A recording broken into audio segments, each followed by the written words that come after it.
Halo, selamat pagi semuanya. Perkenalkan, nama saya Ian Felix Jonathan Simanjuntak. Pada hari ini saya akan menjelaskan tentang analisis perbandingan dua lossy compression. Di sini saya menggunakan DCT dan juga DFT. Pertama, apa itu lossy compression? Kompresi lossy adalah suatu metode untuk mengkompresi data dan mendekompresinya. Data yang diperoleh mungkin berbeda dari data aslinya, tetapi perbedaan itu cukup dekat. Metode ini paling sering digunakan untuk kompres data multimedia. Format kompresi lossy mengalami generation loss, yaitu jika mengalami proses kompresi dekompresi berulang kali, maka akan menyebabkan kehilangan kualitas secara progresif. Di sini saya menggunakan ada DFT dan DCT, di mana DFT itu discrete Fourier transform dan DCT itu discrete Gaussian transform. Algoritma DFT atau discrete Fourier transform itu adalah salah satu algoritma yang dapat digunakan untuk melakukan kompresi sinyal ataupun gambar. Contoh yang dibahas kali ini itu adalah mengenai pengolahan file gambar.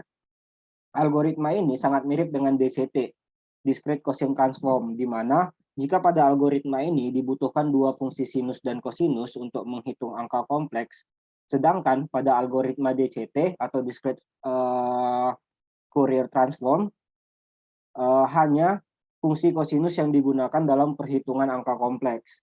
Tetapi pada intinya, kedua algoritma ini melakukan konversi data dari bentuk spasial menjadi bentuk frekuensi, kemudian melakukan pengolahan data frekuensi dan dikonversi menjadi bentuk spasial menggunakan inversi metode yang bersangkutan. Nah, cara kami menganalisisnya yang pertama perbandingan kualitas gambar distortion measure itu menggunakan MSE atau mean square error. Itu pengukuran kualitas data berdasarkan nilai kemiripannya. Semakin kecil nilainya, semakin mirip dengan data aslinya. Untuk gambar yang dibandingkan adalah tiap pixel dari gambarnya. MSE itu rumusnya seper n, mulai dari satu rata-rata mulai dari 1 sampai n, sampai dekompresi data sequence dikuadratkan. Nah, berikutnya itu ada signal to noise ratio atau SNR, perbandingan antara data input original dengan data noise MSE dalam satuan desibel atau dB. Semakin besar nilainya, semakin baik kualitas data tersebut. Itu SNR sama dengan 10 log 10 data peak dari data input dibagi data noise atau MSE. Nah, berikutnya itu ada peak signal to noise ratio atau PSNR, perbandingan antara data peak dari data input original dengan data noise MSE dalam satuan desibel atau dB. Misal pada data 8 bit, data peaknya adalah 255. Semakin besar nilainya, maka semakin jernih atau baik kualitas gambar tersebut. Di sini ada nilainya, itu sama dengan 20 dikali log 10 max I dikurang 10 log 10 MSE.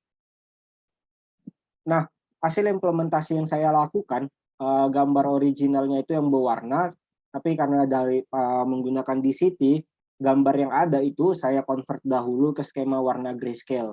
Lalu setelah itu dilakukan kompresi terhadap gambar yang sudah ada. Setelah di grayscale, maka dilakukan kompresi, hasilnya menjadi seperti di bawah ini. Ini implementasi lossy compression menggunakan algoritma DCT. Nah, berikutnya di sini saya menggunakan algoritma DFT. Di atas dapat kita lihat ini gambar aslinya dan di bawah ini gambar setelah dilakukan kompresi. Perbandingan ukuran filenya, original versus DCT, karena DCT yang mau kita bandingkan adalah hasil setelah di-convert ke grayscale. Saya di sini ambil original gambarnya yang grayscale. 328,7212 byte. Sedangkan setelah dikompres dengan DCT, itu menjadi 132,677 byte, di mana size rasionya itu 2,47. Berikutnya, itu ada original, kita bandingkan dengan hasil kompresi DFT. Size of file original itu 956.314 byte. Nah, setelah dikompres itu menjadi 350,489 byte dengan size rasionya 2,72. Apa yang mau kita lihat di sini, dari segi perbandingan ukuran file, original dan setelah dikompres baik menggunakan DCT ataupun DFT, penggunaan kedua algoritma ini hampir akan selalu menghasilkan kompresi rasio yang sama, tidak terlalu jauh berbeda. Misal di sini menggunakan DCT size rasionya 2,47, menggunakan DFT size rasionya 2,72. Tidak ada terlalu jauh rasio kompresinya. Nah, untuk perbandingan MSE dan SMR dan PNSR, yang pertama original versus DCT, MSE-nya itu 105,99, SMR-nya 1,98, PSNR-nya 27,88. Dari MSE-nya dapat kita lihat bahwa sebenarnya gambarnya sangat jauh berbeda dengan gambar aslinya. Original versus DFT, di sebelah kanan, MSE-nya 22,17, SNR-nya 2,05, PNSR-nya 34,67. Nah, dapat kita lihat di sini bahwa DFT, MSE-nya itu lebih kecil daripada MSE-nya DCT. Apa artinya bahwa algoritma DFT akan menghasilkan gambar yang lebih bagus kualitasnya karena hampir sama dengan gambar aslinya. Tidak terlalu jauh berbeda dengan gambar aslinya. Nah, segitu saja. Sekarang saya akan coba untuk mendemokannya. Jadi di sini saya sudah ada algoritmanya. Ini untuk DCT-nya sudah saya lakukan kompres, dan juga untuk DFT-nya ini sudah saya lakukan juga kompres, dan ini untuk compare-nya. Saya akan coba melakukan compare.